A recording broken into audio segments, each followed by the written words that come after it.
Olá, muito boa noite. Meu nome é Boa. Elvira. Sejam bem-vindos a mais uma conversa ecologista realizada pelo coletivo de Coimbra Castelo Branco. O Partido Ecologista dos Verdes tem realizado um conjunto de conversas ecologistas presenciais e online sobre os mais variados temas, muitas das quais realizados por este coletivo, como as recentes conversas sobre a ecologia no feminino, transição energética ou ecoansiedade, desporto, saúde e educação. Nestas conversas ecologistas, contamos frequentemente com convidados que, não sendo dos verdes, compartilham connosco o seu conhecimento e contribuem para refletir sobre a temática em questão. Com a conversa de hoje, pretende-se abordar e refletir sobre a conservação do solo e a pressão que tem sido exercida sobre este recurso natural. A seção em que o solo que é referido é de sistema edáfico em permanente mutação, ou seja, do solo vivo, com maiores ou menores potencialidades para a produção de biomassa e que, além disso, interfere no balanço térmico da atmosfera e constitui um sistema de filtros e tampão, da qual depende a qualidade e a quantidade de água doce disponível. De acordo com alguns investigadores, o solo vivo leva anos a ser criado naturalmente.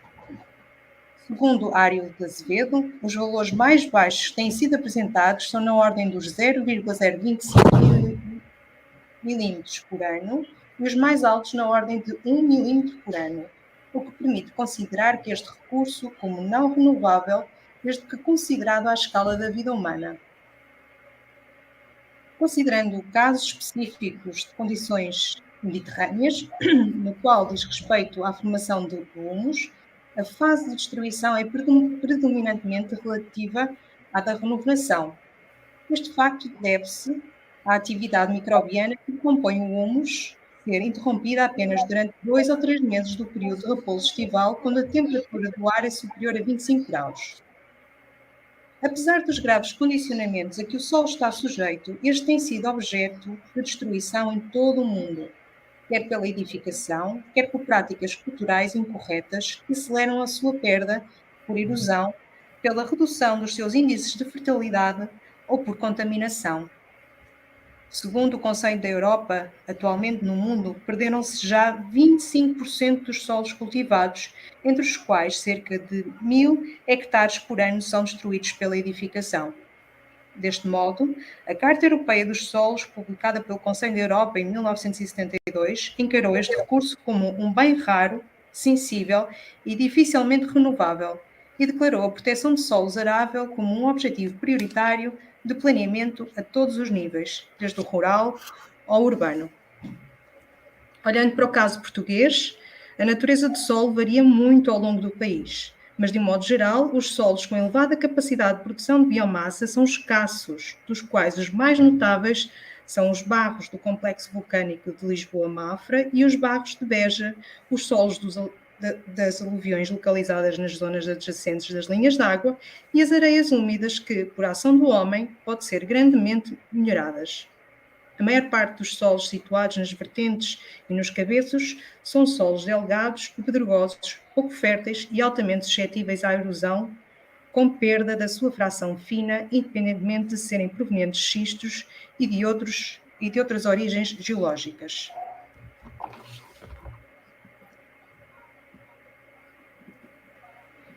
Recomendamos que os presentes mantenham a câmara desligada, tornando menos impessoal. Todavia, alertamos que a conversa será transmitida no YouTube, pelo quem não pretende ser visto e ouvido, é a favor de desligar a câmara e o microfone. A conversa terá a duração prevista de 90 minutos, estando prevista acabar às 22h30. Após as intervenções iniciais, seguir-se-á um debate, reflexão, pelo que quem se quiser inscrever deverá fazê-lo pelo chat. Convidamos para esta conversa com a geógrafa Maria José Roxo e o engenheiro agrónomo Jorge Ferreira. Apresentar a Maria José Roxo e passar-lhe a palavra. Professora catedrática do Departamento de Geografia e Planeamento Regional da Faculdade de Ciências Sociais e Humanas da Universidade Nova de Lisboa, investigadora integrada no Centro Interdisciplinar de Ciências Sociais, CICS Nova, coordenadora e investigadora em vários projetos nacionais e internacionais sobre temáticas relacionadas com a desertificação, mudanças climáticas, catástrofes naturais, membro da Comissão Nacional de Combate à Desertificação. É membro da Academia das Ciências de Lisboa. Recebeu em 2013 o Prémio das Nações Unidas Dryland Champions, o NCCD. Dryland Champions é um novo programa projetado para homenagear atividades de indivíduos e organizações que fazem contribuições práticas para a utilização e desenvolvimento de práticas de gestão sustentáveis da terra. Ao fim da intervenção da Maria José Roxo, a apresentar o Jorge Ferreira e passar-lhe a palavra. Jorge Ferreira, engenheiro agrónomo, consultor na área dos solos e da agricultura biológica, agricultor e fruticultor, de um pomar em modo de produção biológico. Posto esta apresentação, eu passaria a palavra, então, à doutora Maria José Roxo. Ok. Bom, muito boa noite.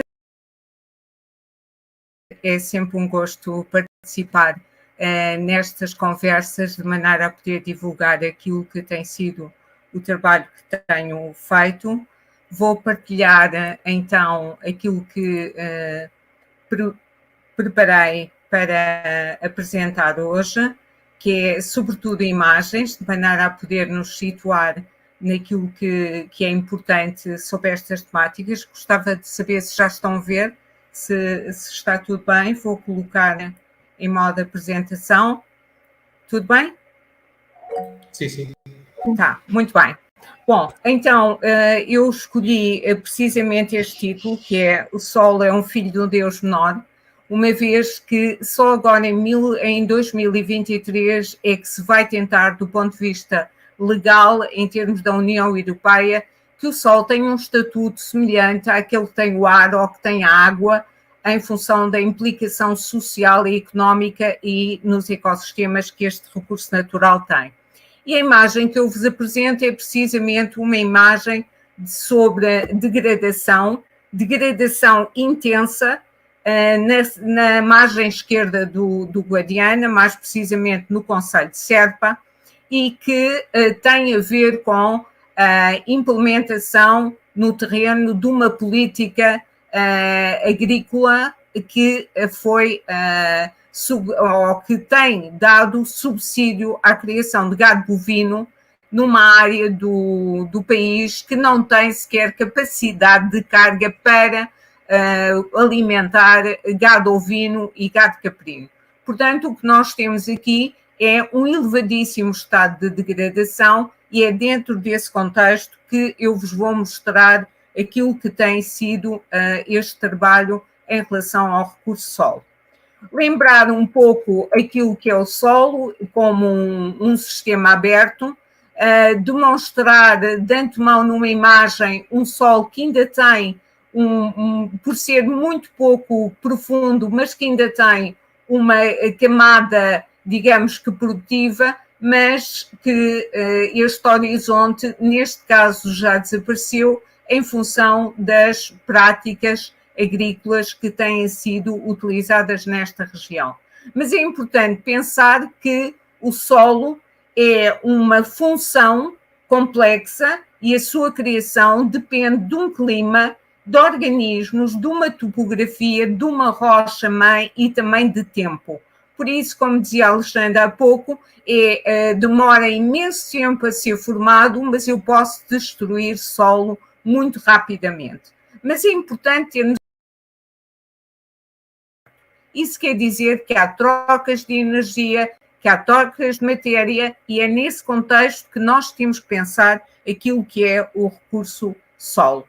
Daí que as ameaças que este recurso, que é uma base, é um substrato de base de muitas atividades, eu diria de praticamente todas as atividades, há uma série de motivos de impulsionadores dessa degradação, como seja a desflorestação, o crescimento demográfico, expansão das cidades, a indústria, a contaminação, portanto, mudança climática também e as práticas de uso da terra e depois os tipos de degradação que vamos ter, que têm a ver com perda de biodiversidade nesse próprio solo, também a salinização, depois temos o desequilíbrio nos nutrientes, compactação, que é precisamente aquilo que o gado faz, a selagem, a impermeabilização, contaminação, a acidificação. Portanto, temos uma série de tipos de degradação de solo, mas aquilo que é mais relevante é as consequências dessa degradação. E nós estamos a viver um período de seca e, obviamente, que a questão da severidade das secas também tem muito a ver com o estado de conservação dos nossos solos. Por isso, implica escassez de água se eu não tenho um solo bom, implica também a questão de insegurança alimentar, que foi muito falada ultimamente, funciona como alimenta a questão da mudança climática pela libertação de CO2 e também temos problemas de pobreza em algumas áreas do mundo, de migração, como nós sabemos, e, obviamente, redução dos serviços de ecossistema, que é um dos aspectos fundamentais a pensarmos no futuro.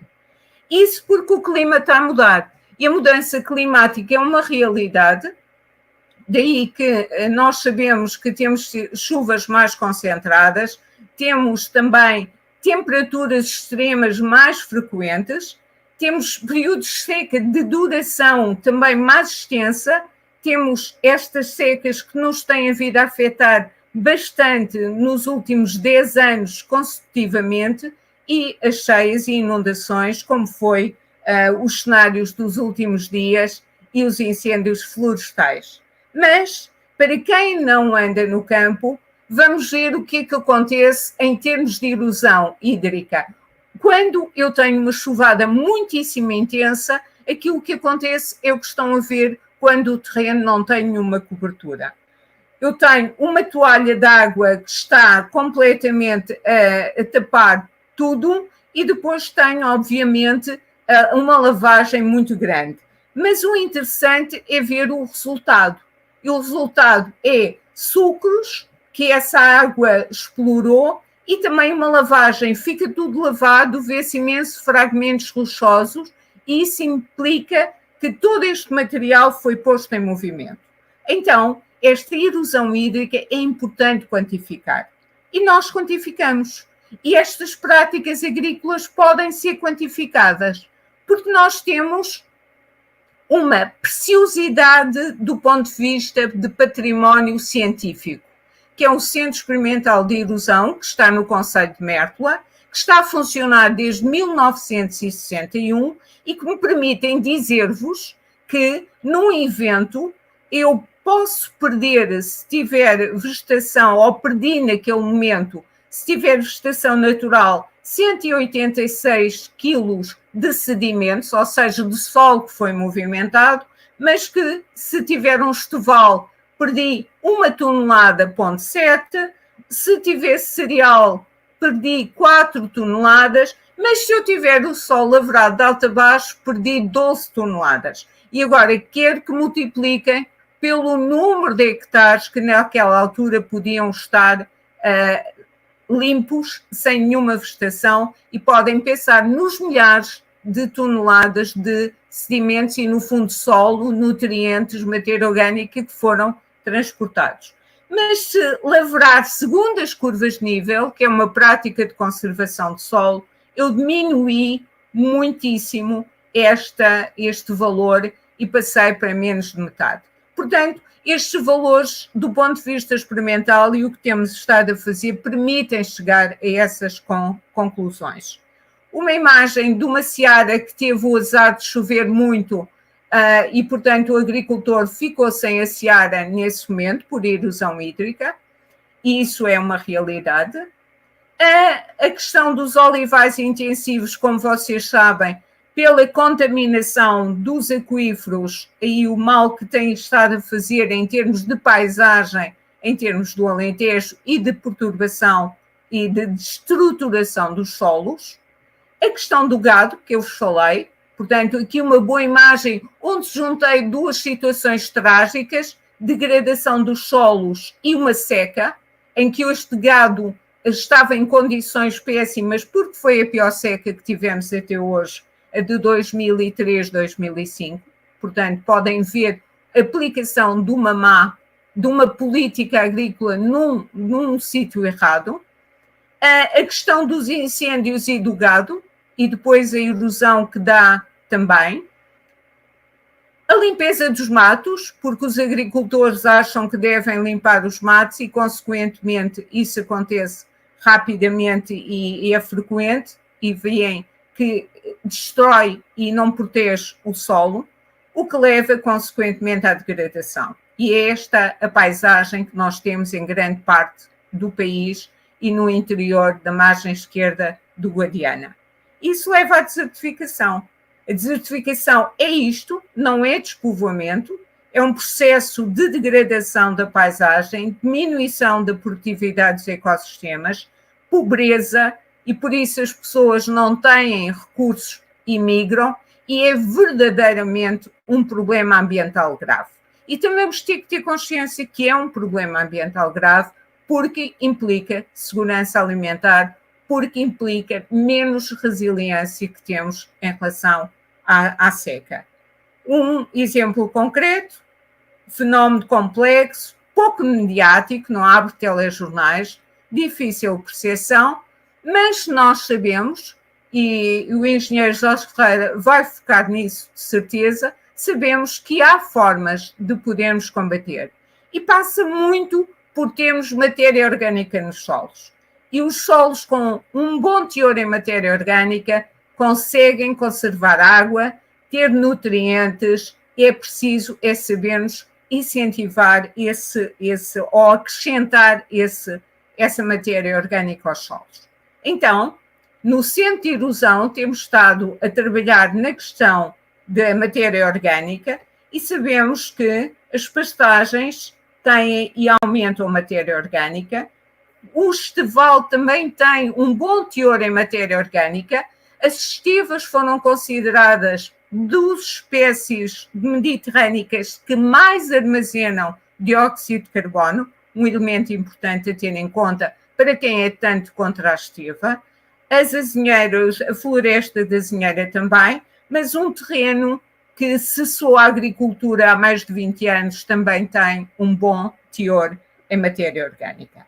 Então, só algumas imagens de melhoramento de matéria orgânica.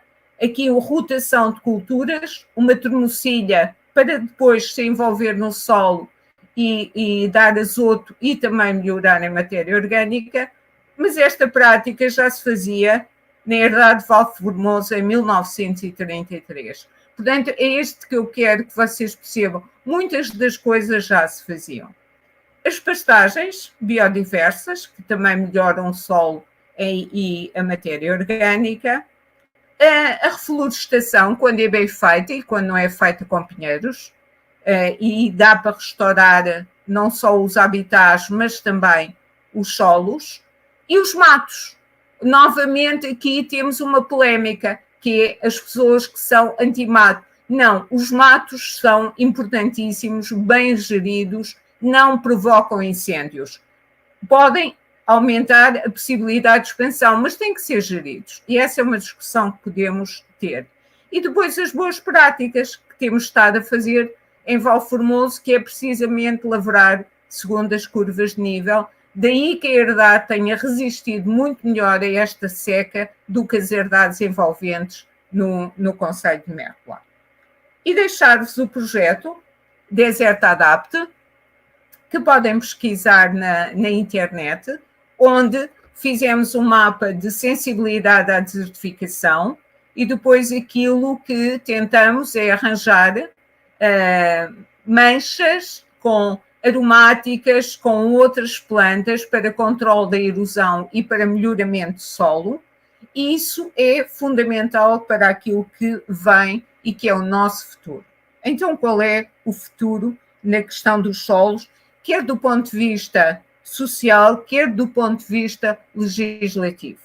Nós temos já esta diretiva, digamos, da União Europeia sobre a proteção de solos, que saiu em 21. Temos que cumprir os objetivos do desenvolvimento sustentável e o 15.3 é precisamente travar a desertificação ao combater e travar a degradação dos solos e a perda de biodiversidade, mas há outro aspecto importante, que é a neutralidade da degradação das terras. Isso implica reverter, aumentar as áreas não, ou melhor, melhorar as áreas não degradadas e regenerar, reduzir a degradação e evitá-la quando possível. E é aí que nós temos de trabalhar. Até porque, do ponto de vista de legislação, vamos ter um outro instrumento, que é sobre a saúde dos solos na União Europeia, que vai sair agora em 23. Portanto, tudo o que seja falarmos, discutirmos, vermos como é que se melhora solos, como é que se evita o que eu vos mostrei, é futuro imediato. E isso é também mitigar as secas e é pensar em segurança em termos de alimentação e em termos de proteção. E deixar-vos com esta frase que eu utilizo muitíssimo, porque acho que ela é fantástica daquilo que é a realidade. A nação que destrói os seus solos destrói-se a ela própria. E lamento, sinceramente, que durante tantos anos, apesar de haver um livrinho que fala sobre os princípios da proteção do solo português, nunca se tenha dado importância a este recurso natural tão importante e se tenha chegado aos níveis de degradação que eu vos mostrei e que continuam a acontecer no país. Obrigada. Doutora Maria José Roxo, muito obrigada pela sua preciosa exposição. Obrigada. Antes de passar ao próximo, ao engenheiro Jorge Ferreira, eu deixo aqui o convite a todos que queiram participar na discussão que surgirá depois da exposição do engenheiro Jorge Ferreira, para se inscreverem a partir do chat. Engenheiro Jorge, por favor.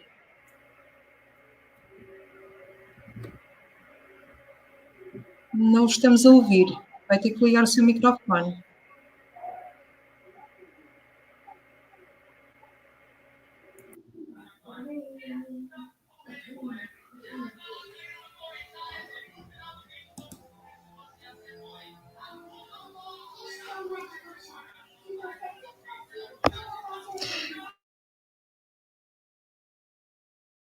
Sobre... Está a precisar de ajuda? Não consegue ativar o microfone?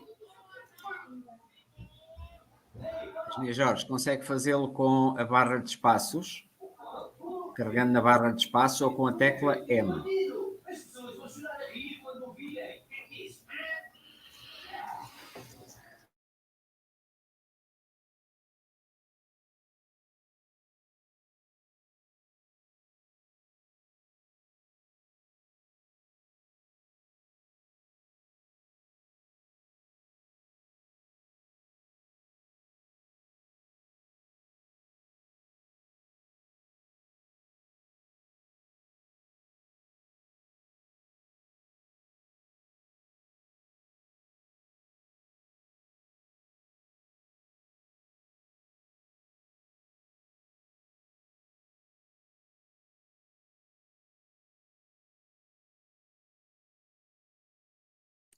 Poderá carregar no botãozinho que tem o símbolo do microfone, ao fundo, à esquerda, e que tem assim um traço por cima. Se carregar nesse botãozinho só uma vez, ele vai ativar o microfone.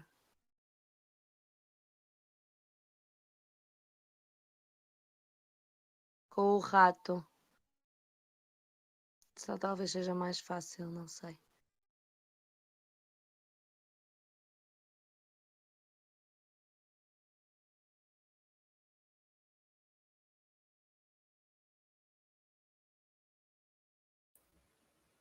colocando o rato na parte de baixo do ecrã, até aparecer a barra.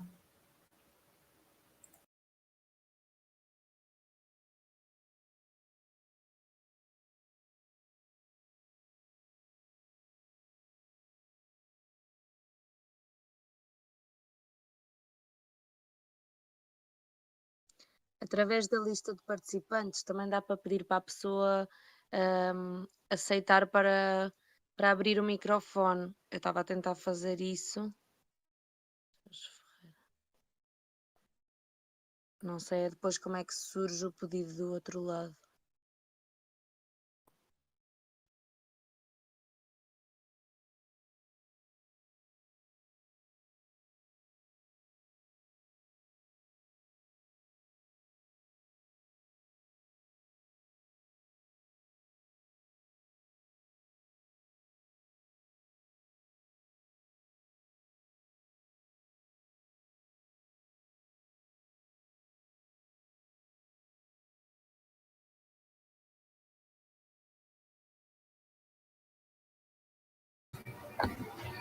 Aproveitava que estamos com a aguardar a ligação do engenheiro Jorge Ferreira e aproveitava para... Que ele já tentou falar. Ok. Estão a ouvir ou não? Então, sim, agora já estamos a ouvi-lo. Nesse caso... Está difícil. Está, então, passado este problema, parece que agora já me estão a ouvir bem, não é? Sim, agora sim. Bom, então, este tema, bom, para poupar algum tempo, eu tenho passado algum do meu tempo a escrever e tenho aqui um livro que foi publicado no ano passado, precisamente sobre boas práticas agrícolas para o solo e para o clima, e procura mostrar, por um lado, alguns erros que a professora Maria José Rocha já mostrou, mas principalmente as boas práticas que podemos e devemos aplicar para melhorar e conservar e melhorar a fertilidade dos solos. É um livro editado por uma editora do Porto, a Quântica Editora, chancela Agrobook. Neste livro eu tenho muitas imagens também que têm a ver com o meu trabalho de formador e de consultor, que tenho feito ao longo destes cerca de 30 anos de atividade profissional, em praticamente todo o país, desde o norte do país até à Madeira e os Açores, e aqui também complementava com o facto de nós termos bons solos, temos até melhores solos na Madeira e nos Açores do que temos em Portugal continental, em parte pela origem basáltica, mas em boa parte também pelas boas práticas que se têm feito nessas regiões, nomeadamente nos Açores ao nível da pastagem e no caso da Madeira ao nível da utilização frequente de matérias orgânicas no solo. E eu queria aqui lembrar que o principal nutriente do solo não é o azoto, nem o fósforo, nem o potássio, nem os outros nutrientes minerais, mas é o carbono. E, de facto, sem carbono não temos um solo vivo. E um solo é um ecossistema, um solo tem que ter vida, e para ter vida tem que ter alimento, e o alimento é o carbono. E quem produz o carbono não são os animais, são as plantas. Portanto, também é uma noção que o agricultor normalmente não tem. O agricultor acha que matéria orgânica é igual a estrume, mas matéria orgânica, ou seja, a conversão do carbono gasoso em carbono orgânico é feita pelas plantas, pela fotossíntese, não é pelos animais. Os animais, para produzir orgânico, têm que comer orgânico, não é? E como a professora Maria José mostrou, o excesso de animais é um fator de desertificação também. Portanto, temos que ter muito cuidado com o maneio animal e fazer um maneio holístico, com muita rotação da pastagem e sem excesso nem de encabeçamento animal, nem de excesso de pastoreio em cada parcela. Da minha prática de agricultor de fim de semana, e finalmente sou agricultor um dia por semana, aos sábados, e consultor ou formador no resto do tempo, tenho acompanhado projetos principalmente da agricultura biológica, que é a minha atividade principal ou quase exclusiva, e mesmo os melhores solos, como aqueles em que estive hoje, na região de Ferreira do Alentejo, considerados os bons solos a nível do país, portanto, os chamados Barros de Beja e de Ferreira do Alentejo, são solos que atualmente têm cerca de apenas 1% de matéria orgânica, ou seja, têm teores muito baixos de matéria orgânica, apesar de serem ainda solos relativamente profundos e terem umas boas reservas minerais, mas já não têm carbono, ou têm muito pouco carbono. E quando falamos em 1% de matéria orgânica, corresponde a cerca de 30 toneladas de carbono por hectare, e nós precisamos de pelo menos 3% de matéria orgânica, ou cerca de 90 a 100 toneladas de carbono por hectare, para termos um bom solo em termos agronómicos e também para termos um bom sequestro de carbono no solo. E, portanto, quando eu começo um projeto, quando pedem consultoria para apoiar um projeto de conversão para a agricultura biológica, eu começo precisamente pelas práticas de melhoria do solo. E antes de pensar em grandes produtividades e em grandes adubações, nós temos que pensar nas boas práticas agrícolas. E no caso da produção em agricultura biológica, é o único modo de produção que põe mesmo em primeira prioridade essas práticas, porque isso está publicado a nível dos regulamentos comunitários deste modo de produção. Ao contrário do que também muitos agricultores pensam, a agricultura biológica não é substituir adubos químicos por adubos orgânicos ou pesticidas de síntese química por outros produtos fitossanitários. No caso do solo, há 3 práticas fundamentais ou consideradas prioritárias de melhoria do solo. São as rotações de culturas, no caso das culturas anuais, incluindo sempre pelo menos uma cultura leguminosa, fixadora de azoto. Portanto, isso é obrigatório em agricultura biológica. Portanto, nas culturas anuais, rotação de culturas e incluindo pelo menos uma cultura leguminosa. Depois, em segundo lugar, os estrumes, mas desde que de pecuária biológica, coisa que normalmente não há disponível, porque os estrumes de pecuária biológica ficam na pastagem, uma vez que são pecuárias com encabeçamento baixo.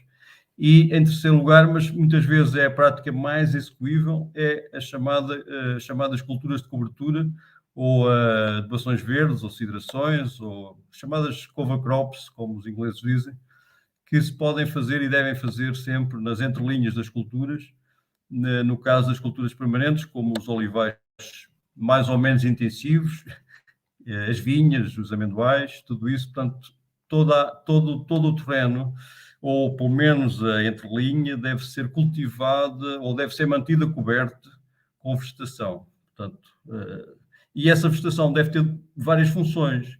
Deve ter a função de produzir carbono, deve ter a função de produzir azoto, deve ter a função de produzir néctar e pólen para os insetos e a função de produzir ou de criar condições para a fauna auxiliar se instalar. Fauna auxiliar de diferentes tipos, mas no caso da agricultura, essencialmente fauna auxiliar que permita manter o equilíbrio entre pragas e pragas e auxiliares, para precisamente não termos que fazer tantos tratamentos fitossanitários. Portanto, essas culturas de cobertura são fundamentais também para evitar a erosão do solo, porque, como sabem, muitas das culturas permanentes, como a vinha ou o amendoal, durante um período de outono e inverno não têm praticamente vegetação, não têm, perdem a folha, e, portanto, o solo fica muito exposto. E esse solo, além de ter que ficar protegido, pode permitir, se tivermos uma cultura de cobertura, produzir azoto e carbono durante um período em que a cultura principal não está ativa. Portanto, nós precisamos de facto de aproveitar ao máximo o potencial que a natureza nos dá e fazer essas culturas de cobertura complementares. Eu queria dar um exemplo concreto que passou há dias no Biosfera, que foi o tema do último programa do Biosfera, foi precisamente os solos e a sua conservação. Eu dei uma entrevista em pleno terreno, num projeto que estou a acompanhar do Vademesa Biológica no Conselho de Freio do Alentejo, e aí precisamente uma das orientações que dei foi no sentido de fazer as tais culturas de cobertura na entrelinha da linha de mesa. De tal modo que no outono e inverno fizemos uma fava miúda ou faveta, que chegou a um crescimento em altura de cerca perto de 2 metros de altura, sem qualquer rega, portanto só com a água da chuva, e a fava produz muito carbono e sem precisar de qualquer adubação azotada. Pelo contrário, a fava, ou neste caso a faveta, que ainda tem um crescimento maior do que a fava comum, permite uma produção de azoto superior a 150 kg de azoto por hectare, o que é espetacular, porque nós precisamos também, com os solos mais pobres que temos, precisamos de azoto, mas não é do azoto importado da Rússia nem da Ucrânia, não é? Temos azoto produzido cá de forma natural, de forma ecológica. Portanto, com as leguminosas do outono e inverno, como a faveta, ou a trobocilha, no caso solos ácidos, como a professora Maria José mostrou e bem, em solos de normalmente pH mais ácido. Eu, neste caso, recomendo muito a faveta porque são solos, enfim, de pH mais neutro, ligeiramente alcalino e mais argilosos, com drenagem um pouco insuficiente, e então a faveta é mais indicada. Ou, melhor ainda, é associar uma leguminosa com uma gramínea, por exemplo, com uma aveia, ou com um tritical, ou com um centeio, dependendo do tipo de solo. Por outro lado, depois no período de primavera-verão, não é muito habitual fazermos culturas de cobertura anuais, mas neste caso concreto, como a parte da vinha não tinha sido semeada do outono e inverno com a faveta, resolvemos semear a erva do Sudão no mês de abril. A erva do Sudão é uma gramínea de primavera-verão que tem um crescimento relativamente rápido e, portanto, nós decidimos instalar essa cultura para ocupar o terreno que não tinha sido semeado com a faveta. E imaginem que em seca e com de abril, nós conseguimos que essa erva do Sudão produzisse 3 cortes até ao final do verão. Portanto, só com a água da chuva, que foi pouco. Quer dizer que nós tendo um solo em boas condições, o solo retém a quase totalidade da água da chuva que cai. Portanto, absorve e não deixa que haja arrastamento superficial na erosão. E, por outro lado, essa água vai permitir que as plantas que lá estejam, ou que nós instalemos, cresçam sem qualquer rega. Portanto, estamos a falar de precipitações da ordem dos 200 milímetros que permitiram uma boa produção de carbono. O engenheiro que está diretor do projeto até, a certa altura, disse que poderíamos fazer uma forragem para o gado, porque a erva do Sudão estava a produzir tanto no ano seco que ele realmente até pôs essa hipótese. Mas eu insisti para que essa erva não era para alimentar o gado, era para alimentar o solo, e, portanto, a erva foi cortada várias vezes, e quando o programa de Biosfera lá esteve, acabaram por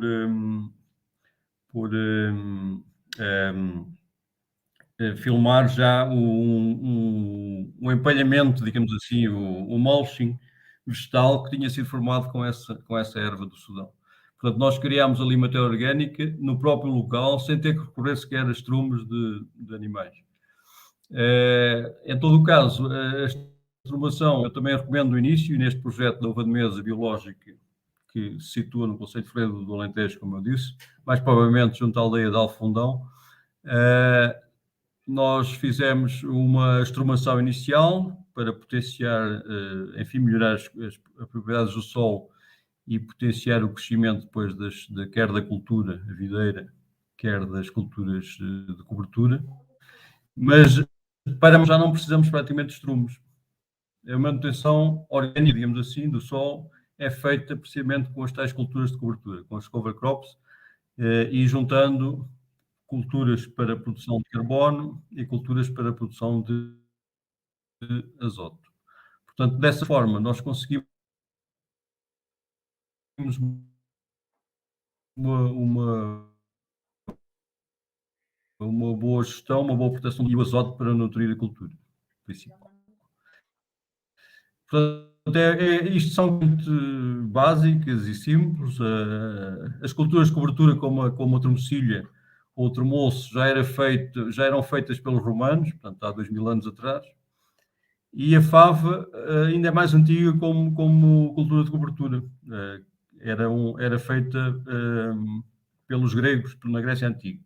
Portanto, isto basicamente é recuperar essas práticas e já com o conhecimento atual de que já sabemos porque é que funciona e como é que funciona. Portanto, eu costumo dizer que esta agricultura bem feita é mais do que agricultura de precisão. É agricultura de boas práticas, e depois as tecnologias de precisão podem dar mais ajuda, mas não podemos substituir as boas práticas agrícolas pelas chamadas tecnologias de precisão. Porque não nos adianta muito ter uma tecnologia de precisão só para poupar alguns quilos de adubo, alguns quilos de pesticida ou alguns litros de água, quando esquecemos as bases, que são precisamente as culturas de cobertura, as adubações verdes, e a evitar o excesso de mobilizações e o excesso de gado no terreno.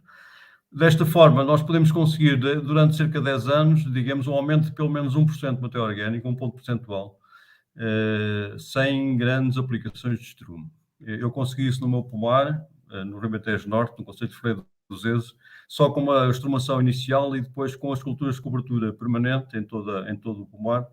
Portanto, ao fim de 10 anos tinha mais 1 ponto percentual de matéria orgânica, tinha mais 30 toneladas de carbono na forma de humus no solo. E, portanto, passei de cerca de 1,5 para 2,5, já passado mais uns anos, tenho cerca de 3% de matéria orgânica no solo, que é, digamos, o objetivo mínimo para termos um bom solo e uma boa cultura, sem depender muito de adubações e dependendo menos também das regas. É claro que podemos ir um pouco mais além. Eu, na minha pequena horta no concelho de Sintra, já tenho solos com 5 a 6% de matéria orgânica e já não preciso mesmo preocupar nada com fertilizantes, mesmo orgânicos. Basta ligar a rega e plantar ou semear. Portanto, porque o nível de fertilidade é tão alto, com esse nível de matéria orgânica, que está resolvido o problema dos adubos. E, por outro lado, fixando só 1% de matéria orgânica, ou seja, 30 toneladas de carbono por hectare, se fizermos as contas à escala do país, em 3.700.000 hectares da área agrícola nacional, nós temos um sequestro de carbono superior a 100 milhões de toneladas de carbono em todo o terreno agrícola. Mas se, ao contrário, perdemos esse carbono no solo, nós estamos a provocar emissões de CO2 e a contribuir para o problema, em vez de contribuir para a solução. Portanto, nós precisamos de pôr carbono no solo, onde ele faz falta por razões económicas e onde também faz falta por razões climáticas. É esse um objetivo que devia ser um objetivo nacional. Pôr o solo na primeira prioridade por razões agronómicas, enfim, alimentares, agronómicas ligadas com a necessidade de produção de alimentos e por razões climáticas. Isso devia ser uma prioridade nacional, mesmo das primeiras prioridades. E fico-me por aqui, deixo algum tempo para algumas questões que depois queiram pôr. Muito obrigado.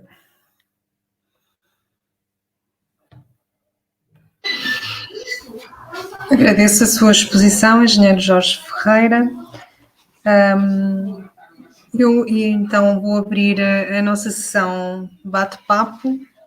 Tenho imensas perguntas para colocar, espero que haja espaço para que todos possam tirar as suas dúvidas ou então exporem a sua opinião sobre este tema. Ouvindo o engenheiro Jorge Ferreira a falar e depois da exposição da doutora Maria José Roxo, parece ser fácil fazer novo solo. Parece ser fácil, não é? E a questão que eu coloco é se realmente é assim tão fácil à escala nacional que nós temos e ao avanço da desertificação que o país já atravessa. Portanto, posso deixar a pergunta com o engenheiro Jorge Ferreira e posteriormente a doutora José Roxo poderia complementar a resposta, por favor.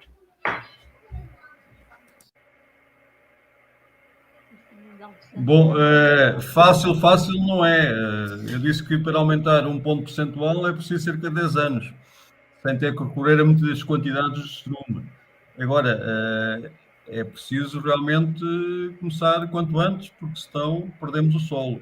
E é claro que será mais fácil se tivermos um solo ainda com alguma profundidade, quer dizer, se tivermos um solo com pelo menos 50 centímetros de profundidade. Se tivermos um solo muito erosionado, já será muito mais difícil, não é? E, portanto, como disse a professora Maria José, para formar um solo são precisos muitos anos e eu costumo dizer que a média será à volta de 1 centímetro de solo por século, a partir da rocha-mãe. Portanto, a criação de solo, é claro que depende do tipo de rocha, mas o que nós temos que fazer urgentemente é primeiro não perder, conservá-lo, e depois criar condições para que haja mais carbono e mais atividade biológica no solo. O solo também se forma mais rapidamente se tiver mais vida, se tiver mais fungos, mais micorrizas, mais bactérias, por aí fora. Mas para isso precisa ter carbono. E a chave para ter carbono é termos plantas, inclusive os matos, como disse bem a professora. Os matos fazem muita falta, principalmente nos solos mais degradados. E os matos são importantes para o solo e são importantes também, por exemplo, para as abelhas, para produzir mel e para os outros insetos que precisam de néctar e pólen.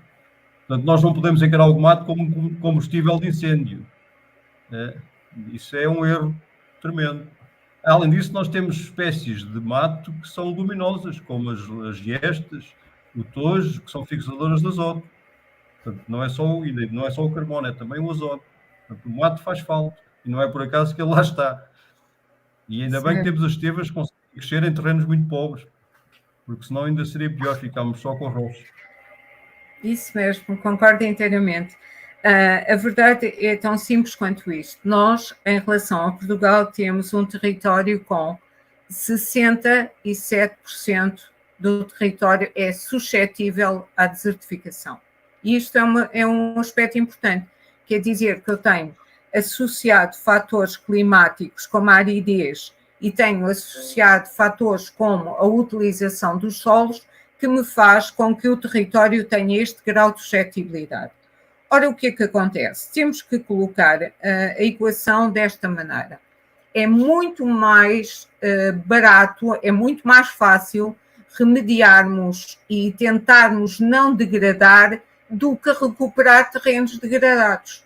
Portanto, quando nós falamos combater a desertificação, é pensar em minimizar as práticas que estamos a utilizar e que são péssimas, como que eu mostrei e como é fácil perceber pelas imagens, e temos que pôr em prática medidas de conservação, como o engenheiro Jorge Ferreira disse muito bem e com as quais eu concordo inteiramente. É assim, era mesmo isto que devemos fazer. O que é que acontece e porquê é que isso não é assim? Não é assim porque há uma série de políticas agrícolas que têm incentivado numa questão de aumento da produção, em vez daquilo que são um aumento da produção com medidas de conservação, que é muito mais difícil de implementar ou de ter resultados como se espera, não é? E dentro desse pressuposto, aquilo que nós temos que equacionar é o que é que queremos para o futuro.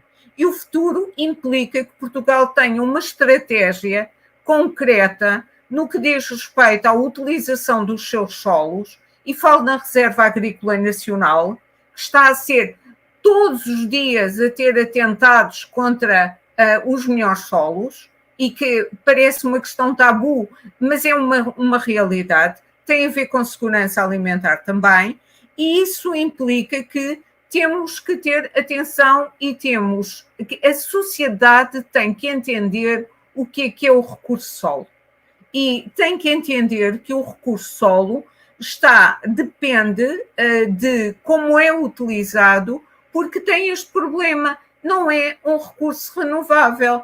1 centímetro num século é tremendo, 1% de matéria orgânica em 10 anos é complexo e, portanto, este recurso tem que ser bem tratado. E estamos nessa altura, não se pode passar mais tempo. Óbvio que isso implica também mudança de mentalidades perante a questão dos matos, mudança de mentalidades em relação, por exemplo, à forma como se dá subsídios. O país precisa de ser pensado. É assim, eu não condeno um agricultor que, de repente, tem a oportunidade de criar gado bovino. Se o gado bovino lhe dá melhor subsídio do que lhe dão as ovelhas ou as cabras. Aquilo que eu condeno é, precisamente, a aprovação dos projetos, ou melhor, a definição ou a não definição de áreas no país onde esses projetos podem ser implementados e áreas do país onde esses projetos não podem ser implementados. Vamos ser concretos. Vamos pensar.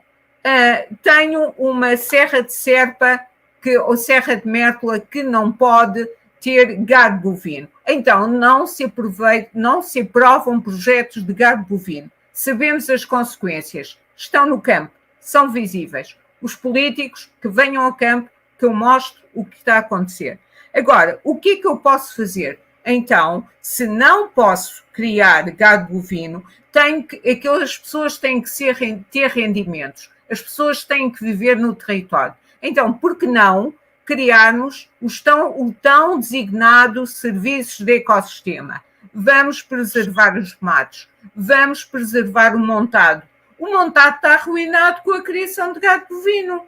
E é neste sentido que eu digo sempre que não há estratégia. E mais, não se pensa território. E o território tem que ser pensado em função das suas particularidades geográficas, clima, solos. E depois, tudo aquilo que o engenheiro Jorge Ferreira disse, magnífico, perfeito. Vamos implementar, porque podemos recuperar. E sabemos, a Esteva é uma excelente pioneira, mas houve um movimento incrível contra a Esteva. Pega fogo, é uma desgraça, os matos são uma desgraça, foram culpados de incêndios neste país a torto e a direito. E este tipo de discurso há que desmistificar, porque nós todos queremos um bem comum. O solo é um bem comum e tem que ter o estatuto que tem o ar ou que tem a água. E é nisso que temos de trabalhar. Muito obrigada pelas vossas respostas. Tenho 2 inscrições, o Paulo Salústio e o Paulo Coelho.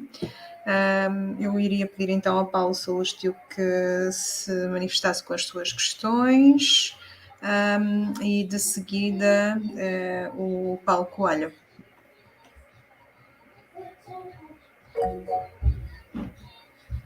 Paulo, pode colocar a sua questão.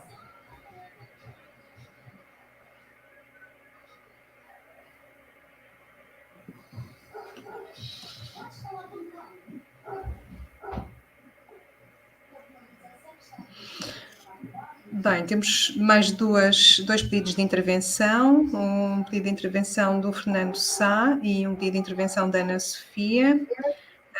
Iria então convidar o Sr. Fernando Sá para colocar as suas questões e depois a Ana Sofia.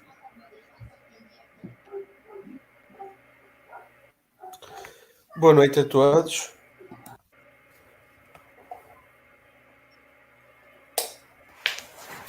Boa noite. Boa noite. A minha questão prende-se com o seguinte: a mais a preocupação com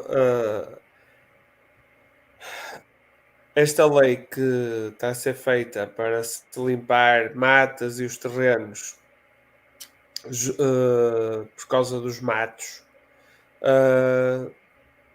perde-se neste caso, eles andam a cortar queirós no monte por causa dos incêndios e perde-se o alimento para a lebre e o coelho bravo e também se esse solo nu não vai aumentar a erosão. Por outro lado, também gostava de saber, junto aos rios e ribeiros, muitos desses matos também têm sido limpos. Live streaming is on. Portanto, agora, Ana Sofia, por favor, pode colocar a sua questão. Não estamos a ouvi-la. Não.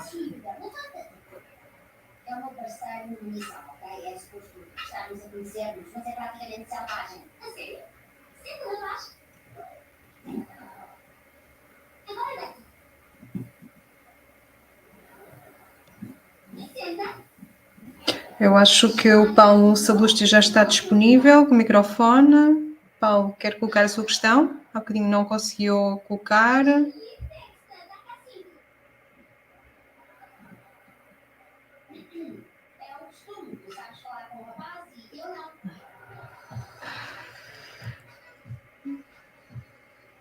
Temos mais uma pessoa inscrita, a Luísa Lourenço. Não sei se ela está disponível. Se quer colocar uma questão? Ouvir? Estão a ouvir-me? Sim. Estamos a ouvi-la, sim. Boa noite.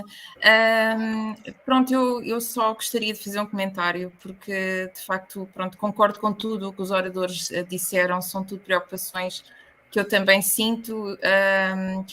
Eu também tenho alguma formação nesta área, sou engenheira florestal, mas infelizmente o que eu sinto é que há ODS, há políticas de proteção dos solos, mas realmente o que está a acontecer, o que eu sinto que está a acontecer no nosso país é exatamente o contrário, não é? Não há proteção nenhuma dos solos.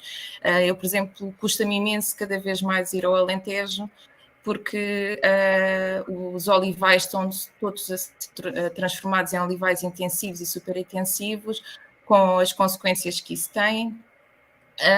E pronto, mesmo no litoral acontece a mesma coisa, e eu moro aqui em Sintra e em relação aos matos é desesperante, porque as autarquias, por muito que se fale e por muito que se chame a atenção, quando chega a esta altura e antes do verão, e agora estão a fazer outra vez, rapam tudo. Portanto, os matos são considerados de facto pronto, muito combustíveis, quando isso não tem sentido nenhum. É sempre tudo arrasado. E pronto, era isso que eu queria, porque de facto o que foi dito concordo plenamente.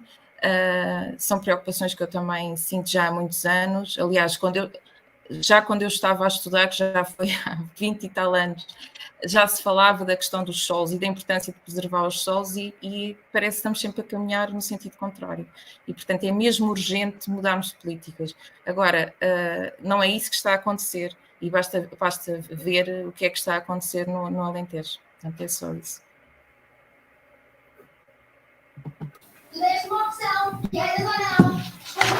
Portanto, é uma outra dimensão aqui colocada pela Luísa Lourenço, que é a questão dos solos no contexto florestal. Eu convidava os nossos oradores a falarem um bocadinho sobre o assunto também. Então eu começo e depois passo ao meu colega, até porque em relação à vegetação das áreas ribeirinhas, talvez tenha mais conhecimento do que eu. Luísa, eu não tenho totalmente que concordar consigo, e até porque tenho pensado numa coisa que eu próprio utilizava muito e que ultimamente acho que não quero utilizar mais, e até mesmo nas publicações científicas vou ver se consigo dar a volta, que é aquela questão de nós falarmos no abandono. Um mato é um campo abandonado, ou quando nós andamos no campo, isto está tudo abandonado. Quer dizer, esta questão do abandono da agricultura, que é isso que as pessoas querem dizer, dá um sentido, a palavra abandono dá um sentido depreciativo a parte do território. E não se valoriza, portanto, a questão de eu ter uma área de mato é uma área abandonada. E então o abandono, esta questão do land abandonment, é uma coisa que me tem preocupado, porque implica mudar mentalidades. E mudar a mentalidade o mato é importante, o mato tem funções, o mato é um elemento do sistema que temos que cuidar e não andar sempre a arrasar. E isso prende-se com aquilo que o Fernando Sá falou também, que é toda esta, de repente, loucura que houve, e acho que foi mesmo um trauma coletivo com os incêndios de 2017, e todos ficámos muito traumatizados. Depois teve que se arranjar ali uma série de explicações e andámos sempre, foi clima, foi matos, foi isto, foi aquilo, e os matos andaram sempre na corda bamba como sendo um dos problemas dos incêndios, quando nós sabemos que o problema dos incêndios não são os matos, o problema dos incêndios é muito mais complexo, os matos estão lá, ardem, é preciso saber gerir matos, porque eles têm uma função ecológica e é importante serem valorizados. Eles foram valorizados no passado, não deixaram de ser valorizados, porque deixaram de ter funções que desempenhavam na altura. E nós temos que descobrir novamente esta forma de as pessoas gerem os matos de outra maneira e pensarem na importância que eles têm para a conservação dos solos. Mas também é verdade, e tem toda a razão, que a política de solos em Portugal é uma política de solos que teve sempre muito mais a ver com a questão de económica. Basta pensar que grande parte da reserva agrícola nacional foi desafetada para empreendimentos de luxo e outras coisas que tais, e, portanto, se tivéssemos que viver daquilo que produzimos, era completamente complicado e grave. E, por isso, as coisas têm andado nesse sentido. Mas eu acho que temos que... Não temos todos que mudar de mentalidade, mas quem tem poder e decisão tem mesmo que mudar de atitude em relação àquilo que é a utilização dos recursos naturais no país e o do principal, até porque a União Europeia cometeu um erro crasso, na minha perspectiva, porque sai uma diretiva água, sai uma diretiva sobre biodiversidade, sai diretiva de nitratos, mas nunca teve a coragem de fazer aquilo que devia ter feito. A primeira diretiva era a diretiva solos e depois as outras, obviamente, por sequência, teria sido muito mais interessante e muito mais conectadas umas com as outras e não neste sentido. E chegamos a 2023 e ainda estamos a pensar num documento que vai falar sobre a saúde dos solos e como é que vamos preservar a saúde dos solos. Bom, eu começava também pela parte florestal, até porque tenho uma pequena quinta no concelho essencialmente florestal, que é Freia dos Ezes, e eu tenho 3 parcelas florestais e a única que faço algum contato é próxima das habitações, em parte por ser obrigado a isso, e em parte também por reduzir um pouco o risco. Mas a intervenção a nível de matos não implica, no meu caso, qualquer mobilização de sol. Portanto, é só triturar e deixar ficar triturado sobre o terreno. Portanto, ou com corta-matos com o trator ou com uma motorroçadora trituradora. Portanto, não há, nunca faço, nem recomendo qualquer mobilização, mesmo grades, etc. Nada disso. A floresta tem que estar sempre coberta, seja com o mato ou as árvores vivas, seja com a manta morta do mato triturado e o folhado. E nesse concelho também houve incêndios, nomeadamente em 2017, houve um incêndio em meados de agosto, em que ardeu uma faixa de cerca de uns 20 km de comprimento ao longo do rio. Passou no concelho de Alcácer, atravessou o concelho de Freia dos Ezes, e depois atravessou o Alfeio de Castelo de Bode para Vila de Rei, e mesmo a parte em que os produtores florestais tinham limpo totalmente o mato, em alguns casos até com gradagens, e eu conheço casos concretos, mas onde havia essencialmente monocultura de eucalipto, portanto o fogo avançou rapidamente, se não avançou pelo mato, avançou pela folhagem do eucalipto, e conseguiu atravessar cerca de 300 metros de água ao outro lado do rio Ezes. Portanto, a culpa do incêndio nunca pode ser o mato. Portanto, a culpa, primeiro é de quem tem o fogo, e depois é a monocultura, quer de eucalipto, quer de pinheiro, que são 2 árvores que ardem muito facilmente. O eucalipto é essencialmente a folhagem por ter o óleo do eucalipto na folha e o pinheiro pela resina. Portanto, controle de matos sim, mas só algumas faixas com trituração de mato, mas nunca eliminar totalmente o mato, e muito menos expor o solo à chuva e ao sol, com mobilizações, com lavouras, com gradagens. Isso é completamente desaconselhado, mesmo para novas plantações florestais. Nunca se devia fazer mobilizações totais do solo como se tem feito em Portugal. Isso é um erro, é terrível, é potenciar a erosão do solo em zonas normalmente clivosas. As zonas de floresta são normalmente muito clivosas. Portanto, meter um bulldozer a arrasar o solo não é a maneira de fazer floresta, não pode ser.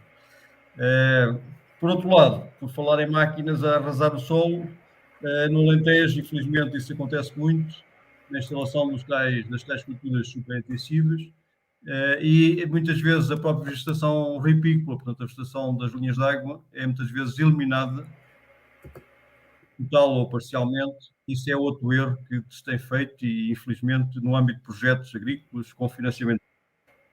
E depois com financiamento de manutenção, incluindo as medidas agroambientais. Porque na chamada produção integrada, que é uma medida que tem tido um subsídio agroambiental, permite-se tudo ou quase tudo. Permite-se lavouras, permite-se o herbicida nas linhas, e depois as linhas não é só o herbicida, mesmo não estando lá. Tu tens em Portugal um subsídio agroambiental. Imaginem, portanto, nós cá inventámos uma produção integrada que é falsamente ecológica, e ainda os agricultores ainda recebem um subsídio agroambiental para fazer essas práticas, essas erradas práticas agrícolas. Infelizmente, no próximo quadro comunitário de apoio, o PEPAC português prevê manter as mesmas regras para a dita produção integrada, com todas essas práticas, com todos os adubos químicos e com todos os pesticidas, incluindo os herbicidas. Portanto, é uma fraude, de certo modo, com o nosso dinheiro, com o dinheiro público, estar a potenciar estas práticas e com um rótulo agroambiental. Agora, nos próximos anos, passa-se a chamar ecoregime. Portanto, passa para o primeiro pilar da PAC, com 100% de fundos comunitários, mas não deixa de ser um erro estar a atribuir subsídios a práticas que de ambiental pouco ou nada têm.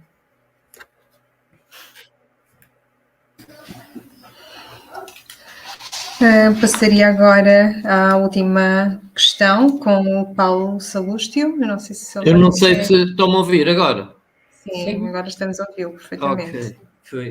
Bom, eu não vou propriamente fazer questões, quero desde já agradecer os intervenientes, o engenheiro e a professora José Arroz. Partilho muita informação que aqui foi tecida, não só dentro da minha área, mas tenho algum conhecimento prático dos meus tempos de infância, e tudo aquilo que foi dito das faveiras e dos termoceiros que eram postos na agricultura tinham como um dos objetivos a revigorar os solos, devido ao seu esgotamento, que é natural, porque são consumidos os nutrientes, e isso, ao longo dos tempos, foi-se perdendo, talvez, nesses meios, porque a forma como o Estado devia ter projetado os seus desenvolvimentos e a sua evolução a nível da agricultura descuidou-se um bocado. Por vários fatores, as culturas intensivas, mas acho que, primordialmente, e como já disse o engenheiro, eu acho que os projetos não são feitos com um sentido lógico, a maior parte dos projetos. Não são feitos com sentido lógico porque, logo à partida, não analiso a potencialidade dos solos. Para que é que eles servem? Eles são agrícolas, eles são florestais, eles são propícios ao mato, porque isso é um erro e é verdade. O mato não é um incómodo, o mato não é o propagador dos incêndios, o mato não é a questão que dá aqueles incêndios desmesurados. O mato é necessário porque ele tem uma existência de ecossistemas que devem ser preservados, e cada vez que se destrói, está-se a destruir toda uma fauna e uma flora que é primordial para o próprio equilíbrio do ecossistema. Pois há aqui um fator que nunca se fala muito, que é o problema que tem sido os incêndios. Os incêndios estão a provocar um desequilíbrio fundamental no ciclo da água, porque sem as plantas, sem as árvores, o ciclo da água fica condicionado. E isto é uma situação que ninguém está, ou não nos interessa pensar. Eu, quando digo ninguém, estou a falar nas entidades que estão direcionadas para fazer a implementação de medidas e de projetos neste sentido. Eu pergunto, toda a gente está a perceber a quantidade de areias do Saara que ultimamente temos sido invadidos. Isto é complicado, devemos começar a pensar, porque não será um alastramento do Saara nas zonas da Península Ibérica?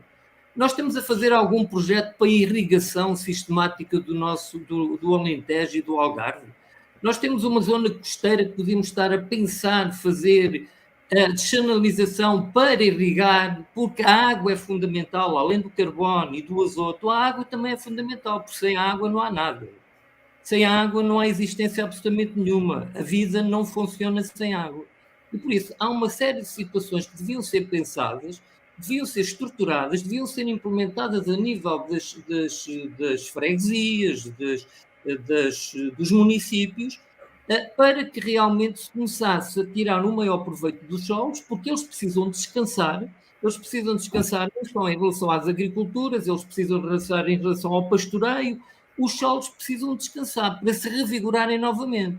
E claro que esta desflorestação que tem estado a acontecer vai dar o asa àquilo que o engenheiro e que a professora disse, que é: eu utilizo mais erosão e não degradação. Porquê? Porque não há as barreiras naturais para fazer com que aqueles aluviões de água ou aquelas correntes enormes de água sejam presas por essa floresta que existe. Porque eu, quando era mais novo, também me lembro de grandes chuvadas e formavam-se regos nas encostas das serras.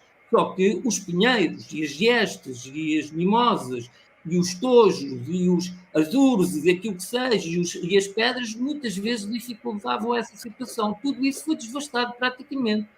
Quem conhece Portugal sabe perfeitamente que a Beira Alta, a Beira Baixa e praticamente já atrás dos montes e o Minho estão completamente queimados. Quase tudo se queimou. Tudo que está novo, tudo que surgiu novo é uma situação já atual. E os incêndios têm sido uma desgraça e ninguém consegue perceber que os incêndios têm, e a maior parte deles, uma intenção. Não é cada tais situações do agricultor que vai com a máquina mecânica fazer uma faísca e que vai pegar incêndio, o agricultor que sempre utilizou a máquina e agora, nesta altura, é que a máquina provoca os incêndios. Não acredito nisto, nem consumo isto. Só para terminar e para deixar este pensamento aqui, que acho que é muito oportuno, estão duas pessoas aqui que estão bem dentro do assunto, o porquê eu sou defensor das energias limpas, se assim se possa dizer, mas como é que se planeia e estrutura a instalação dos painéis solares em relativamente às potencialidades do solo? Aqui no Concelho de Palmela está um painel solar instalado enormíssimo em zonas que são potencialmente agrícolas. Mas isto tem lógica. Quem é que autorizou, numa zona que é potencialmente agrícola, a instalação de um painel solar? Esta pessoa, ou a comissão, ou o grupo, devia ser questionada sobre isto. E são nestas questões todas que se fazem as tais culturas intensivas desmesuradas, a instalação dos painéis solares. Se for preciso, abatem-se os sobreiros para instalar lá os painéis solares, porque há uma série de mecanismos aqui, eu não vou postar que são interesses, mas há uma série de mecanismos que deixam a desejar quanto ao pensamento lógico de toda esta estruturação do nosso país. O que se está a verificar nos solos verifica-se em muitas outras áreas, verifica-se na educação, verifica-se na parte social, verifica-se em muitas áreas, porque isto é um problema de estruturação, é um problema de aplicação de projetos convenientemente. É esta a minha exposição. Agradeço desde já a exposição da professora e do engenheiro e de todos os intervenientes, mas esta é a minha participação dentro do meu conhecimento, que é um conhecimento limitado na questão dos solos, mas é aquilo que sinto nesta minha interação com a natureza. Obrigado, boa noite. Paulo, eu gostei imenso da sua reflexão, até porque vai dar aso para nós falarmos aqui um bocadinho sobre 3 ou 4 questões que me parecem muitíssimo importantes. E isto é que é a riqueza destas conversas, é nós podermos aqui partilhar uma série de ideias.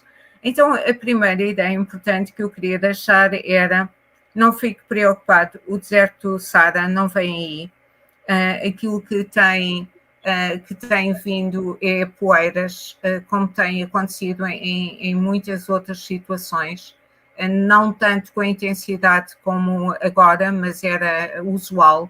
Eu já li este fenómeno nos jornais de 1890, quando o Begense também falava nestas poeiras que apareciam, mas não sabiam muito bem de onde. Portanto, este é um fenómeno que acontece. Agora, os desertos são ecossistemas que têm a ver com grandes alterações climáticas no planeta e são criados segundo essas condições. Portanto, nós não temos que nos preocupar, o deserto não vem aí. Aquilo que nós estamos a fazer é criar processos que levam ao esgotamento dos solos, e eu demonstrei-vos o que é o processo da desertificação, é precisamente ficar sem os solos, e obviamente que a vegetação depois tem dificuldade.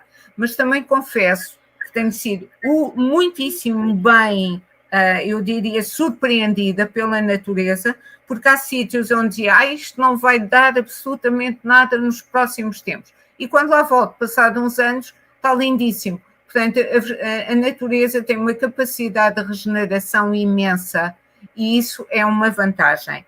E esta questão das áreas muito degradadas e que estão num estado muito avançado de degradação, como por exemplo acontece no concelho de Mértola, era mesmo aí que eu gostava de ver painéis solares. Porque assim, nas áreas onde eu já tenho a rocha nu, onde eu já sei que não tenho grande possibilidade nem ter uma grande recuperação do ecossistema, então por que não colocar lá os ditos painéis solares que são tão importantes para nós do ponto de vista das renováveis? E isso era verdadeiramente interessante. Vamos aqui ver, aqui no país, quais são nos concelhos, onde é que estão as áreas mais degradadas. Não podemos fazer... Então, se tem boas condições de sol, é isso que nós queremos, então vamos aqui pôr uns painéis solares e não andarmos a estragar solos de boa qualidade, que é o que provavelmente está a acontecer em Palmela. A outra questão tem a ver com a água, Paulo.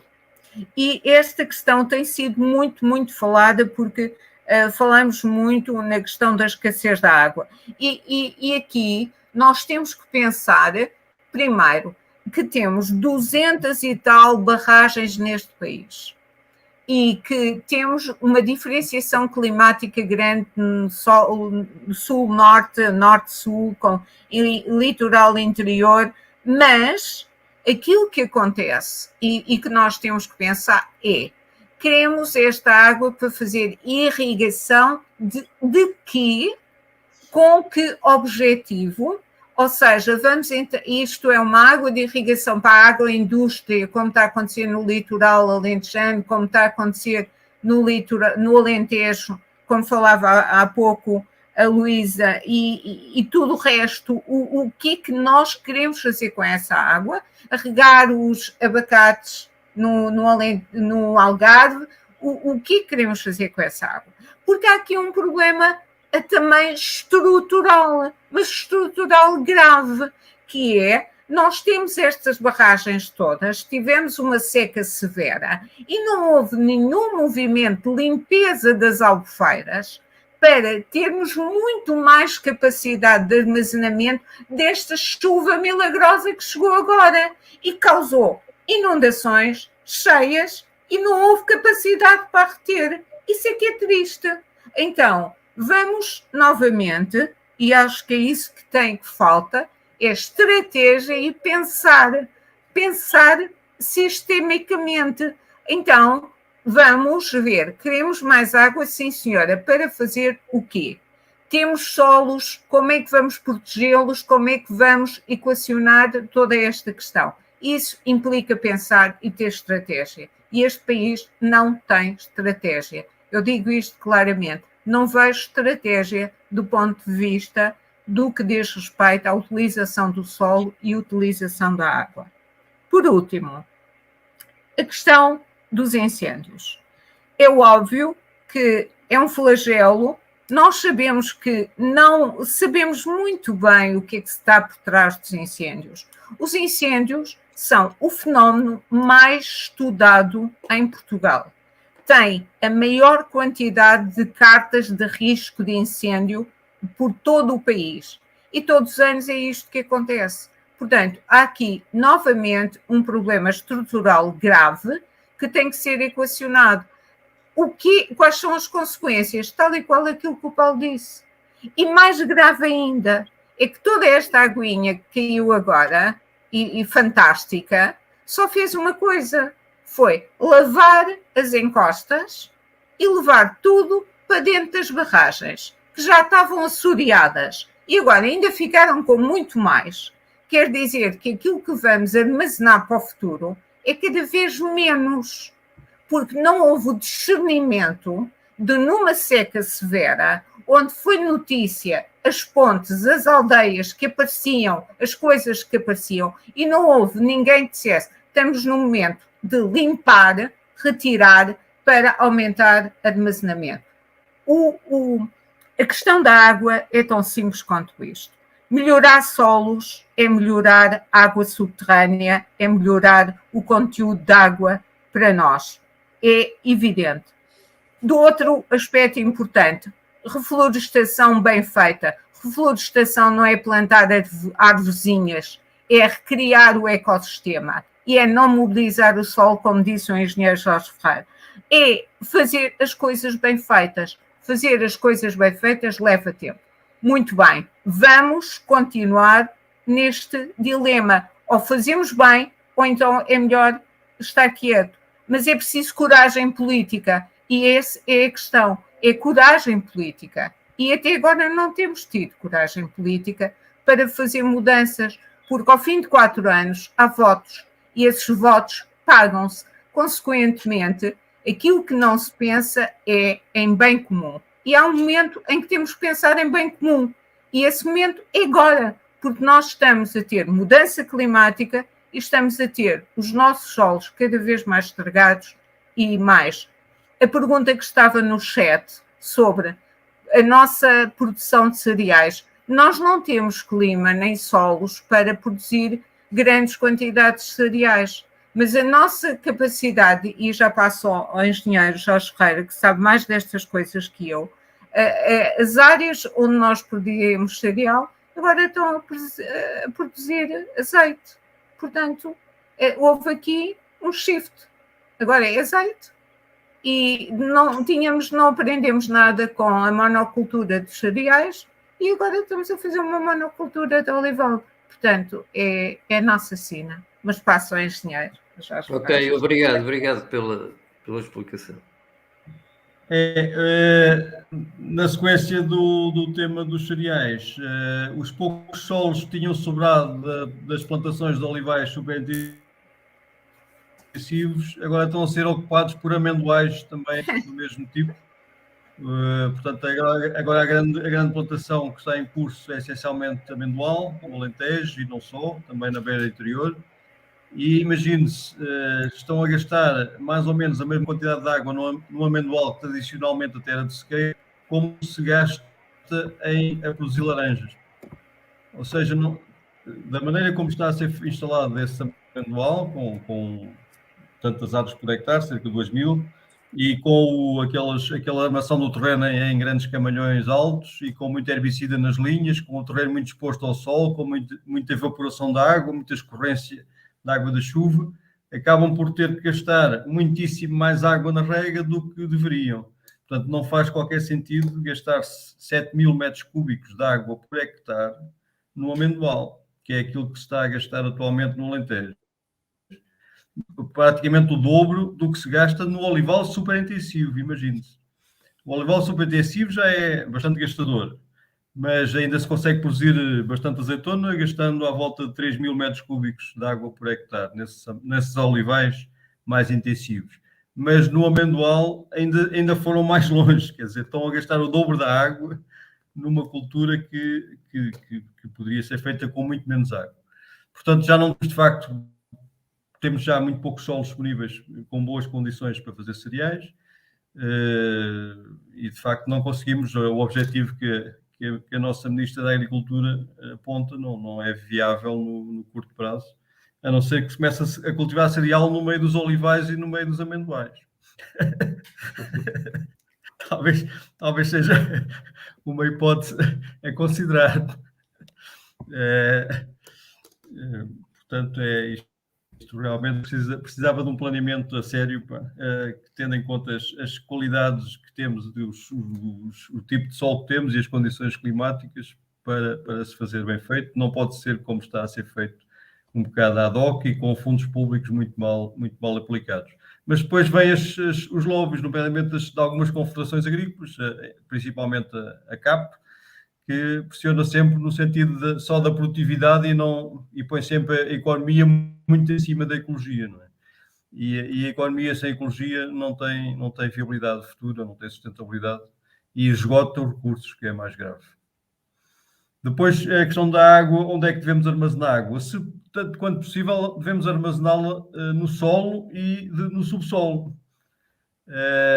Como eu disse há bocado, nós mesmo no ano de seca conseguimos 3 cortes de erva do Sudão durante o verão, sem qualquer rega, em Freio do Alentejo, portanto, em solo com capacidade de armazenar água, e também porque estando coberto com vegetação, quando chove, a água da chuva infiltra-se no solo e é armazenada no solo, e o que for a mais vai para o subsolo carregar os aquíferos. Essa de facto é a melhor maneira de conservar a água da chuva. As barragens é um complemento e tanto quanto possível deve armazenar água e não sedimentos. Mas para isso é preciso que os solos estejam em boas condições, quer os florestais, quer os agrícolas, para que escorra água ou não escorra terra. Por outro lado, para garantir que o rio escorre ao longo de todo o ano, é preciso garantir que haja nascentes de água. E para haver nascentes de água, tem que haver infiltração da água da chuva no solo. Senão não há nascentes, só há enxurradas e cheias. Obrigado. Nós estamos no nosso limite de tempo da nossa conversa ecologista. Eu iria pedir aos nossos convidados se me permitiriam mais 10 minutinhos para uma última questão e para uma intervenção de um dos nossos colegas do PEV. Paulo Coelho, podes colocar a tua questão. Obrigado, Alexandra. Conseguem-me ouvir bem? Ótimo. Eu acho que, de facto, tivemos aqui uma explicação muito interessante e isso faz-me recuar um bocadinho e também quando trabalho na área da agricultura biológica também gosto de recuar um bocadinho. Não sendo de toda a agricultura biológica uma agricultura do passado, muito pelo contrário, às vezes nós esquecemos, e hoje em dia, com tanta tecnologia, esquecemos mesmo que a agricultura tem essa parte de pôr as mãos na terra e, portanto, a tecnologia não vem de todo solucionar este problema. Como o engenheiro Jorge Ferreira já disse, vai-nos dar aqui outras ferramentas que permitem melhorar o nosso desempenho. E já o meu avô dizia que solo ninguém fabrica. Eu, de facto, não conheço nenhuma fábrica que fabrique solo. Portanto, é algo que nós só podemos preservar. E, portanto, quando a professora Maria José apresentou aquelas frases-chave, de facto esteve muito bem, porque já nessa altura se apelava para a preservação do solo. E se continuarmos a recuar no tempo e formos até aqueles provérbios índios em que, de facto, falam nos 4 elementos, a terra estava lá. Nós agora esquecemos disso. Mas isto não é, digamos, algo que nós tínhamos descoberto ontem ou o mês passado. Portanto, de facto, é algo que já existe há muito tempo e nós vamos esquecendo um pouco aquilo que deveríamos fazer. E a professora Maria José tocou também aquilo que para mim é a pedra de toque, que é a questão do planeamento. Quando nós falamos aqui, falou-se muito aqui de agricultura e ainda bem, portanto fico contente porque muitas vezes é um tema esquecido e eu sendo da área, muitas vezes há sempre aquela coisa, a agricultura não é muito interessante e de facto hoje sendo um tema que à partida até se esperaria que não houvesse muita gente a participar, acho que temos a sala bastante composta e, portanto, falou-se também aqui na questão dos painéis solares. Ora, nós temos um património edificado tão grande, basta cobrirmos os telhados que permitam, que tenham a inclinação, que tenham orientação para isso, com painéis solares, nós vamos ter aqui uma excelente produção de energia. E, portanto, não necessitamos de todo de ocupar solos que têm funções muito mais nobres. Ainda assim, reconheço em algumas situações, podemos ir para um tipo de agricultura ou até mesmo de pastoreio que se consegue fazer em complemento com os painéis. Já há experiências muito interessantes sobre isso e acho que se consegue aqui fazer um misto. Mas de qualquer das formas acho que podemos preservar os solos para outras coisas. Aquilo que não tem sido feito de facto é este planeamento, esta visão holística em que de facto nós não desbaratemos o solo. E se pensarmos um bocadinho na legislação que temos, eu em vez de me calhar o Totobola, ou o Totoloto, ou o Euromilhões, basta ter a sorte de ter alguém que me digam que há um determinado terreno que vai passar a ser, que seja permitido edificar uma parcela de terreno, que seja reserva agrícola ou reserva ecológica, e que num dado momento, por um simples ato administrativo, passa a ser um terreno edificável, isso é um prémio brutal para quem é detentor desse terreno, sem que essas mais-valias tenham implicado qualquer esforço, qualquer custo. É apenas uma manobra administrativa. E depois, também não é aplicada em Portugal a questão da perequação, em que haja uma distribuição dessa mais-valia por toda a sociedade. E, portanto, isso faz que essa falta de planeamento leve a que nós hoje desvalorizemos por completo o papel importante que tem o solo, e o que interessa é pôr lá botão em cima. Até mesmo quando pensamos, e estamos agora a discutir, ou continuamos agora a discutir um aeroporto, não discutimos qual é o impacto que isso vai ter sobre os solos dessa área, seja ele onde for. E esquecemos que, e já tivemos aqui uma conversa sobre o aeroporto, esquecemos que temos um aeroporto que estragou o solo e que está às moscas, que se situa em Beja. E, portanto, foi um investimento brutal de dinheiro de todos nós, que estragou o solo, estragou muitas outras coisas e que poderia agora ser rentabilizado. E estamos aqui mais uma vez a pensar onde é que nós vamos agora estragar mais solo para dar dinheiro a quem tem poder, que são de facto as construtoras. Portanto, essa falta de planeamento e dessa visão holística que a professora Maria José Rocha já referiu, acho que é mesmo aquilo que está na gênese de tudo isto. E, portanto, termino por aqui, que já me alongei um bocadinho. Obrigado.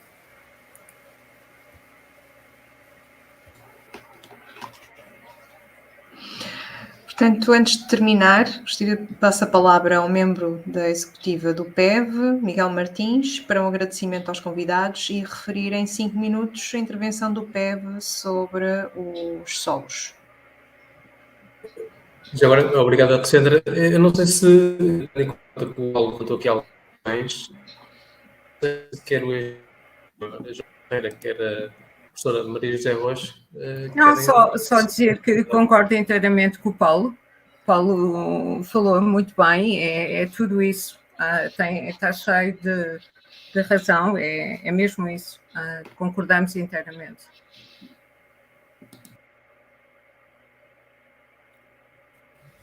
Ok, obrigado, professora.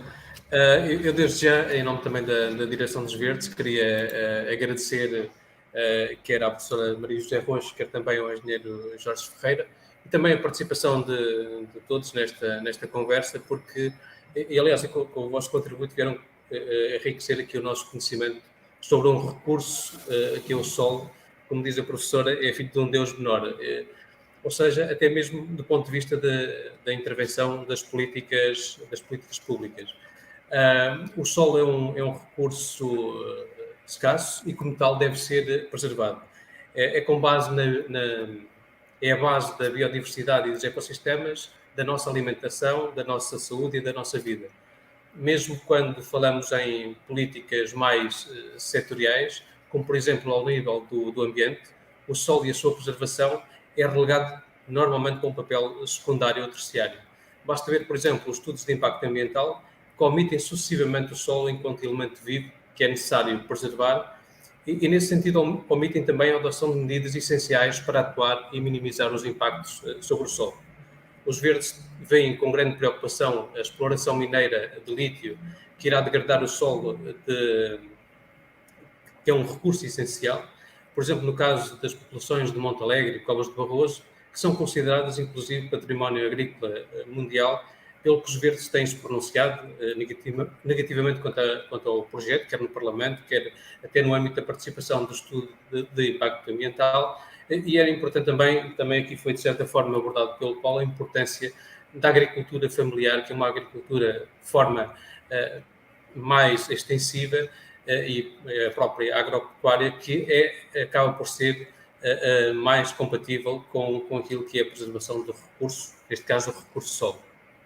A intervenção dos verdes tem com propostas e iniciativas, muitas das quais até parlamentares, tem exigido dos decisores políticos a adoção de medidas que vão de encontro à preservação do solo. Muitas daqui já foram abordadas, nomeadamente a questão, temos apresentado várias ações e propostas, recusando as culturas intensivas, como o olival intensivo, também aqui abordado, e outras culturas como a questão do amendoal, porque estão associadas intrinsecamente à degradação dos solos, quer pela própria produção em si das plantas, quer também a utilização intensiva de produtos fitofarmacêuticos que contaminam e eliminam os elementos vivos do solo.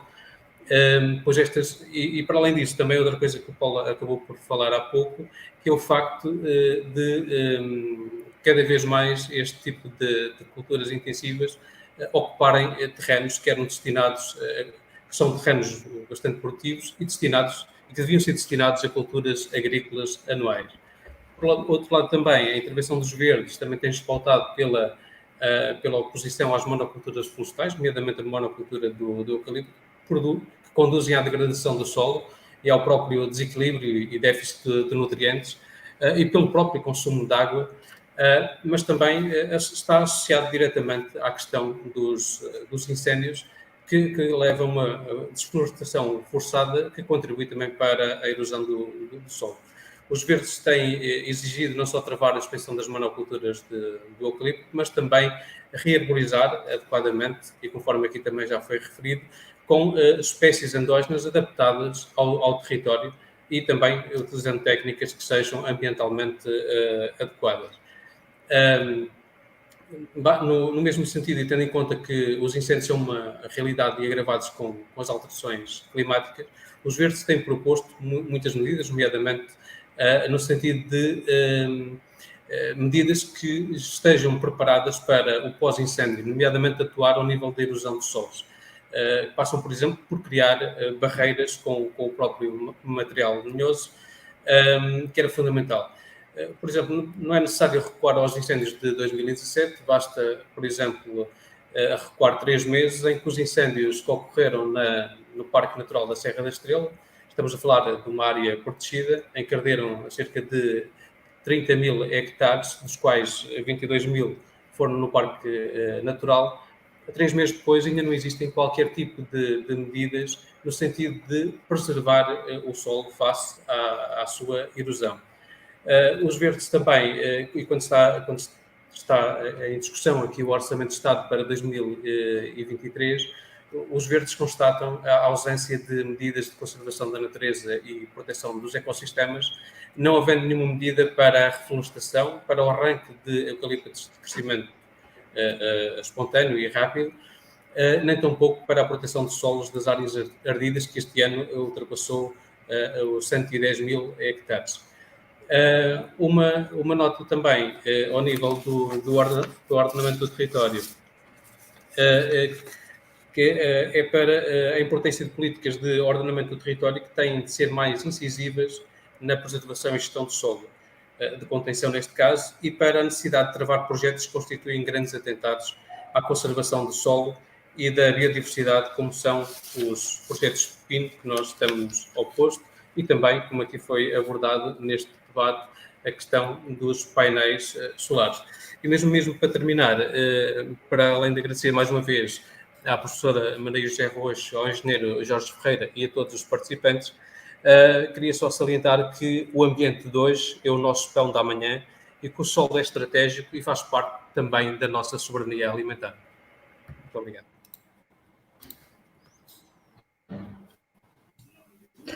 Posto isto, procederemos ao encerramento da nossa conversa e agradecemos a todos os convidados e a todos os presentes. Boa noite, obrigada. Boa noite, bom fim de semana. Tudo bom. Boa noite. Boa noite. Boa noite. Yes. Boa noite. Deus, boa noite e obrigado a todos.